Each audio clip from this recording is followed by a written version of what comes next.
Hi guys, आपका स्वागत है आपके अपने चैनल एस्ट्रो मोटिवेशन में। किसी ने बड़े कमाल की बात कही है कि जेब खाली हो फिर भी मना करते नहीं देखा। मैंने अपने पापा से बड़े इंसान नहीं देखा।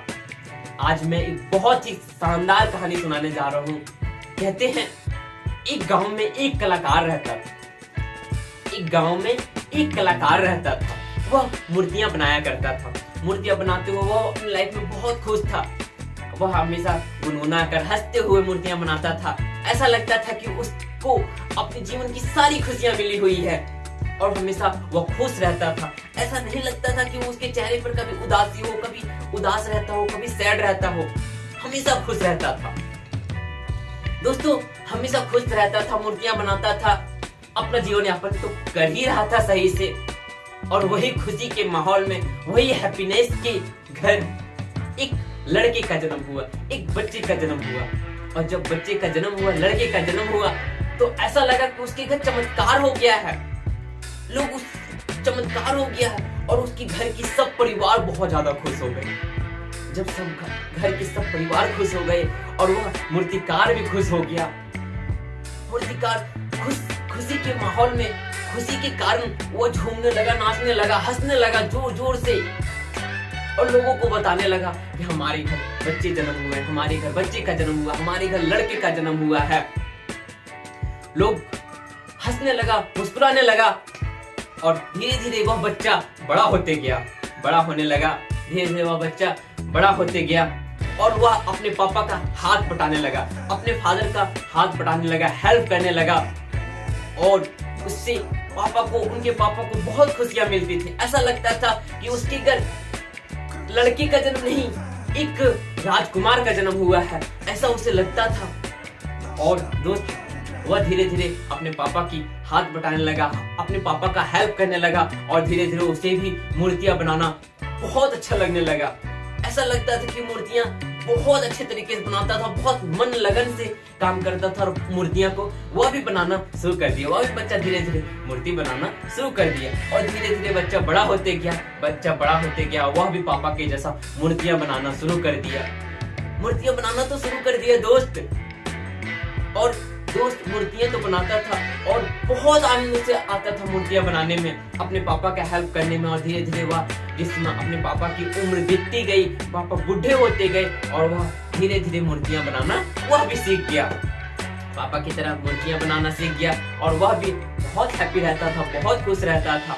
अपने गाँव में मूर्तियां बनाता था, बेचता था, अपने शहर में जाके, लोगों के पास जाके, मंदिरों में जाके, कहीं कहीं जाके वह मूर्तियों को बेचता था, मूर्तियों के बारे में बताता था। लोग बहुत खुश रहते थे। और मूर्तियां बनाने के पहले, मूर्तियां बनाने के बाद तुरंत पापा को पूछता था, पापा आज मैंने ये मूर्तियां बनाया, कैसा बना है? पापा हर बार मूर्ति में कोई ना कोई कमी बता देते कि बेटा मूर्ति में ये कमी है, बेटा मूर्ति में ये कमी है, बेटा हाथ टेढ़ा है, बेटा सर टेढ़ा है। यानी मूर्तियों में कुछ ना कुछ कमियां बता ही देते उसके पापा। कुछ नहीं, वह लड़का बहुत खुश रहता था, बहुत ईमानदार था। वह पापा की बातों को बुरा नहीं मानता था और पापा की बातों को बुरा तो मानता नहीं था। जो पापा बोलते थे तो उस मूर्तियों में सुधार कर देता और अच्छी मूर्तियां लगने लगती थी। मूर्तियां तो अच्छी लगने लगती थी। डेली ऐसा होने लगा कि हमेशा वो मूर्तियां बनाता, उसके पापा कुछ ना कुछ कमियां निकाल देते, वो हमेशा सुधार करता। धीरे धीरे वह लड़का इतनी अच्छी मूर्तियां बनाने लगा कि उसकी मूर्तियां लाखों और करोड़ों में बिकना शुरू हो गई। उनकी मूर्तियां लाखों और करोड़ों में बिकना शुरू हो गई और उसके पापा की मूर्तियां वही पहले दामों में बिकती थी, वही पहले कुछ पैसों में बिकती थी। वो लड़का को लगा कि पापा को मैं हमेशा जाता हूँ पूछने के लिए, कुछ ना कुछ कमियां बता देते हैं, ये गलत बात है। एक दिन पूछ लिया, पापा आप मेरे को एक बात बताओ कि आप कुछ ना कुछ कमियां निकाल ही देते हो, क्या आप कितने बड़े मूर्तिकार हो, आप कितने बड़े कलाकार हो? यदि आप बहुत अच्छे कलाकार हो, बहुत बड़े कलाकार हो, तो हमसे महंगी क्यों नहीं बिकती है आपकी मूर्ति? आप मेरे को बताओ कि पापा चलो अब कमियां तो नहीं निकालते हैं। और धीरे धीरे उसकी मार्केट में जो मूर्ति महंगी बिकती थी, धीरे धीरे सस्ती बिकना शुरू हो गई और लोग उसकी मूर्तियों को वैल्यू नहीं देना शुरू कर दिए। उसे लगा कि यार मैं जिसमें पापा का बात मानता था, लोग लाखों करोड़ों में मेरी मूर्तियां बिकती थी, अभी अचानक से क्या हो गया कि हमारा मूर्तियां कोई लोग बहुत कम दामों में बिकना शुरू हो गया, लोग पसंद नहीं करते, देख के चले जाते हैं।